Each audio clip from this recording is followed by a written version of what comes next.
সুপ্রিয় দর্শক, আজ আমাদের মাঝে উপস্থিত রয়েছেন বাউল সঙ্গীত শিল্পী রুবেল বাউল। শুভ সকাল, কেমন আছেন? অনেক ভালো আছি। আপনি কেমন আছেন? আমি বেশ ভালো আছি, কারণ আরো ভালো লাগছে এই জন্য যে আমরা কিছু যখনই বাউল সঙ্গীত শিল্পীদেরকে পাই এবং বাউল সংস্কৃতিকে আমরা সেগুলো নিয়ে কথা বলার সুযোগ পাই, তখন তো ভালো লাগে এবং কিছু সুন্দর গানও আমরা শুনতে পারি। এই শুরুতে একটু আপনার লাইফের এই যে গানের সাথে জার্নিটা, এবং আমরা জানি যে আপনি একটা কম্পিটিশন থেকে এই যে আপনার জার্নিটা শুরু হয়েছিল এবং তার আগে থেকেই গান করতেন, তো সবকিছু মিলিয়ে কম্পিটিশন, গানের সাথে পথ চলা শুরু, কেমন ছিল জার্নিটা? জার্নি বলতে সঙ্গীত হচ্ছে গুরুমুখী বিদ্যা। তো অনেকদিন যাবৎ, প্রায় ২৬ বছর যাবৎ সঙ্গীত সাধনাটা করে যাচ্ছি। তো ২০২৫-এ এসে আমার তরিটা ভিড়ল ম্যাজিক বাউলিয়ানা। ম্যাজিক বাউলিয়ানাতে টপ 10-এ আমরা, মানে আমি আছি, তাছাড়াও আমার আরও বন্ধুরা আছেন। তো দিনগুলো ভালোই কেটে যাচ্ছে। বাউলের দিন তো অনেক কিছু মানে বলার থাকলেও মানে বলা যায় না। কেন যায় না? বাউলদের যে আর্তনাদ বা মানে বেড়ে ওঠাটা অন্যদের মতো নয়। কারণ বাউলেরা অনেক জায়গায় মানে লাঞ্ছনা, অনেক জায়গায় অনেক কিছু সহ্য করে নিতে হয়, যেটা হচ্ছে মুখ দেখে বোঝা যায় না, সেটা ভিতর থেকে অনুধাবন করা যায়।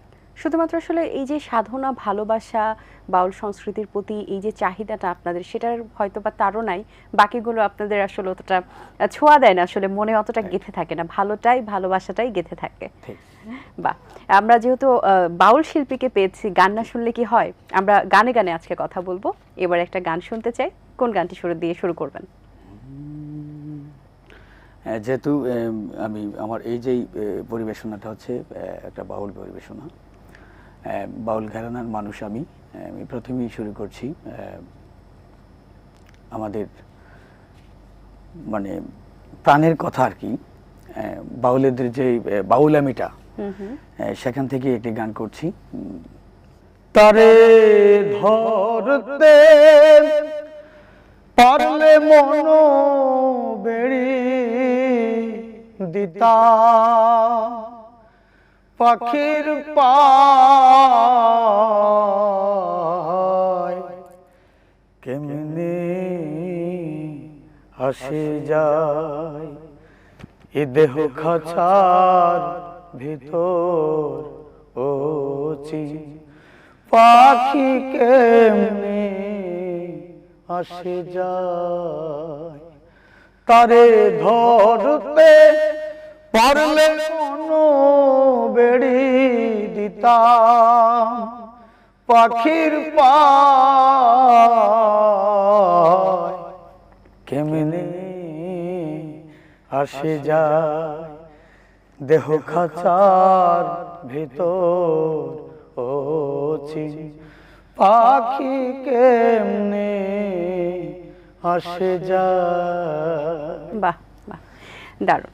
এই যে এত সুন্দর গান এবং বাউল সঙ্গীতের যে সুর, কথা, কিন্তু মানুষ বলে যে এই বাউল সঙ্গীতের সুরের থেকে বাণীর গুরুত্বটা অনেক বেশি।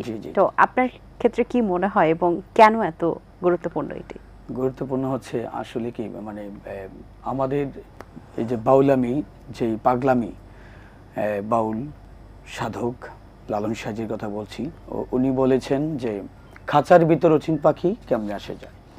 এই যে আমাদের যে দেহ খাঁচা, আমাদের যে শ্বাস প্রশ্বাস, দেখেন তো একটু ভাবলে দেখছি যে আমাদের যে শ্বাস প্রশ্বাসটা যদি বেরিয়ে যায়, সেটা যদি আবার আমাদের ভিতরে না আসে, তখনই কিন্তু আমাদের এই দেহটা ডেড বডি হয়ে যাবে।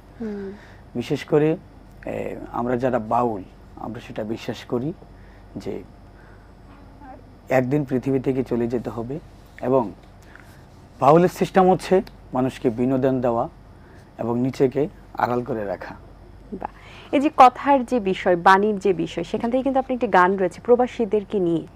তো প্রবাসীদের জীবনটা আমরা জানি যতটা আমরা সহজ মনে করি অতটা সহজ না, এবং তাদের লাইফে অনেক স্ট্রাগল রয়েছে, তারা তাদের জীবনের অনেক চড়াই উতরাই দেখেছেন, এবং স্পেশালি ফ্যামিলির কাছ থেকে এতটা দূরে থেকে তাদের লাইফটা ডিল করছেন। তো সবকিছু মিলিয়ে তাদেরকে নিয়ে লেখার পরের অনুভূতি এবং তাদেরকে নিয়ে স্পেশালি লেখার কারণটা কি ছিল? এই এটা যে কথাটা বলেছেন আপা, আমি বিভিন্ন সুদে গান করতে যাই, তো সেই সুবাদে অনেক প্রবাসী ভাইরা আছেন যারা আমার কাছে অনেকবারই রিকোয়েস্ট করেন যে ভাই আমাদের প্রবাসীদের জন্য যদি কিছু লিখতেন তাহলে আমরা তো আপনাদের জন্যই আছি। বা আর একজন বাউলের পুঁজি হচ্ছে মানে নিজের জন্য গান করা না, মানুষের জন্য গান গাইতে হয়। আমার গানটা যদি তাদের পছন্দ হয় বা তাদের কাছে ভালো লাগে, এটা আমার জন্য বড় পাওয়া। তো বাউল মানে আমাদের যে লেখক, উনি আমাকে বলল যে রুবেল ঠিক আছে, তাহলে তুমি আমাকে বলেছো, আমি চেষ্টা করছি একটি গান তোমাকে লিখে দেওয়ার জন্য। তো গানটি লিখেছেন পাগল শাহিন। প্রবাসীদের মুখ দেখে কেন সত্য বোঝা যায় না, প্রবাসীদের মুখ দেখে কেন সত্য বোঝা যায় না, হাজার কষ্ট ধামা চাপায় তাদের মুখটা মলিন হয় না, প্রবাসীদের মুখ দেখে কেন সত্য বোঝা যায় না, প্রবাসীদের মুখ দেখে কেন সত্য বোঝা যায় না, হাজার কষ্ট ধামা চাপায় মুখটা মলিন হয় না তাদের, হাজার কষ্ট ধামা চাপায় মুখটা মলিন হয় না। দেখি এমন ফ্যামিলি আছে চাওয়া পাওয়ায় অতি, একবারও ভাবে না পেশার হবে নি তার ক্ষতি, সে যদিও যাই গো মরে তার লাশটারে আনে না, সে যদিও যাই গো মরে তার লাশটারে আনে না, হাজার কষ্ট ধামা চাপায় মুখটা মলিন হয় না তাদের, হাজার কষ্ট ধামা চাপায় মুখটা মলিন হয় না, প্রবাসীদের মুখ দেখে কেন সত্য বোঝা যায় না, প্রবাসীদের মুখ দেখে কেন সত্য বোঝা যায় না, হাজার কষ্ট ধামা চাপায় মুখটা মলিন হয় না তাদের, হাজার কষ্ট ধামা চাপায় মুখটা মলিন হয় না। চমৎকার একটি গান, চমৎকার একটি গান, আসলে খুব রিলেটেবল। স্পেশালি যারা প্রবাসী ভাই বোনেরা রয়েছেন, তারা তাদের জীবনে কতটা সংগ্রাম করে তাদের পরিবারের মুখে একটু হাসি ফোটানোর চেষ্টা করে যান। সেটাই আমাদের লেখক পাগল শাহিন মানে বোঝাতে চাচ্ছে যে একটা প্রবাসী মানেই আমাদের শুধু প্রবাসী মানে কিন্তু আনন্দের ব্যাপার সেপার না, তারা বাংলাদেশ থেকে রেমিটেন্স যোদ্ধা, মানে তারা বাইরে থাকে, অনেক কিছু চাইলেই তারা করতে পারে না, মুখ বুঝে সহ্য করতে হয়, এবং তাদের এই যে আমাদের যে চাহিদাটা তারা পূরণ করে যাচ্ছে, কিন্তু তাদের মুখ দেখে কিন্তু সেটা বোঝা যায় না। হ্যাঁ, মুখে হাসি কিন্তু ভিতরে অনেক কষ্ট। ঠিক, খুব সুন্দর একটি গান হয়েছে এই গানটি। আমরা চাই আগামীতে এই ধরনের গান, এরকম মানুষের মনের কিছু কষ্ট বা মানুষের কিছু মনের ভাব প্রকাশটা এই গানের মাধ্যমে এরকম ফুটে আসুক এবং আমাদের মাঝে প্রকাশ পাক। আর বাউল গানের যে বারবার আমরা কিছু দেখি, কিছু শব্দ ব্যবহার করা হয়, যেমন মনের মানুষ কিংবা অচিন পাখি। তো এই যে মনের মানুষ, অচিন পাখি, এই শব্দগুলো দ্বারা আসলে কি স্পেসিফাই করে, কি সংজ্ঞাটা কি এই শব্দগুলো? মনের মানুষ হচ্ছে, ধরেন আমি যাকে ভালোভাবে চিনি সে কিন্তু আমার মনের মানুষ না, আমি যাকে ভালোভাবে ভালোবাসি সে হচ্ছে মনের মানুষ। যেটা আমি ভাবি যে সে আমার অনেক আপন। একজন মানুষ যখন একটা মানুষকে তার হৃদয়ের কথা বলে, তার দুঃখের কথা বলে, সেটা হচ্ছে একজন মনের মানুষের কাছে বলে। হ্যাঁ, আমরা যা ভাবি যে আসলে মনের মানুষ দেখেন সাইজি কি সুন্দরভাবে বলেছেন, মিলন হবে কত দিনে আমার মনের মানুষেরই শোনে। সে মনের মানুষের কাছেই সে মিলনের আবির্ভাবটা ঘটে। এই হলো কথা। এবং গানের ক্ষেত্রে তো দেখা যায় অনেক ধরনের বাদ্যযন্ত্র ব্যবহার করা হয়, যেমন একতারা এবং ডুগির যে বাদ্য বা যে সুর, তো সবকিছু মিলিয়ে অনুভূতিটা কেমন জাগে যখন আপনি গানের আসরে বসেন কিংবা গানকে ভাবেন, তখন এই অনুভূতিটা কেমন? না, একজন বাউলের পুঁজি হচ্ছে একটা একতারা কিংবা ডুগে বায়াটা যেটা বলা হয়, সেটা আমারও আছে, কিন্তু বাদ্যযন্ত্র হচ্ছে বিশেষভাবে একটা রিদমটা থাকলে একটা বাউলের যেই আবির্ভাব, ধরেন একটা গান আমি গাইলাম, ভাবাছে যারে গাই দেখলে তারে চেনা যায়, সর্বঙ্গ তাহার পোড়ারে, ভাবেরি ঘরে আলেক শহরে আল্লাহ রাসূল বিরাজ করে রে। এখন আমি যেভাবে গানটা গাইলাম, এই গানটা যদি রিদমের সাথে গাইতাম অনেক সুন্দর একটা ফিল হইতো। হ্যাঁ, তো এখন তো আমরা যারা বাউল আছে তাদের সাথে অনেকগুলো মিউজিশিয়ান বা রিদম যোগ হয়, কিন্তু একটা সময় ছিল যখন বাউলদের কোনো কিছুই ছিল না, শুধু একতারা আর ডুগে দিয়ে তাদের মনের ভাব প্রকাশ করেছিল। এবং এই ঐতিহ্যটা এখনো আছে আমাদের মাঝে, এবং বাউল সঙ্গীত শিল্পীরা সেটা ভালো মতো আমাদের মাঝে প্রকাশ করেন। বাউল সঙ্গীতে বারবার বলা হয় সহজ মানুষ হওয়ার কথা। এই যে এখন যে আসলে আমাদের বাস্তবতা, যে জটিল বাস্তবতার মধ্যে আমরা বসবাস করি, সেই জায়গায় কি সহজ মানুষ হয়ে ওঠাটা এতটাই সহজ? এটা বিশ্বাস করি যে দেখেন এই প্রজন্ম, সাইজি বলেছেন যে সহজ মানুষ ভোজে দেখ নারী মন দিব্য জ্ঞানে, মানুষের জ্ঞান চক্ষু বিবেক চক্ষু এবং মানুষকে যেটা মানে মানুষকে যেভাবে মানুষকে বাঁচিয়ে রাখে, আমাদের কিছু বিবেক চক্ষু জ্ঞান চক্ষু দিয়ে আমরা দেখি যে এটা আমার কাছে গ্রহণযোগ্য না। হ্যাঁ, এই যে মানুষ ভজিলে শোনার মানুষ হবি। ধরেন আমার একজন গুরু, উনি হচ্ছেন নন্দিত বক্তা, মানে নন্দিত সুরকার, এবং নন্দিত ওনার গান মানে শোনে না এমন কোনো মানুষ না, মানে বাউল শফি মণ্ডল, উনি হচ্ছেন আমার গুরু। তো আমি তো ওনাকেই মানে ভজে যাচ্ছি।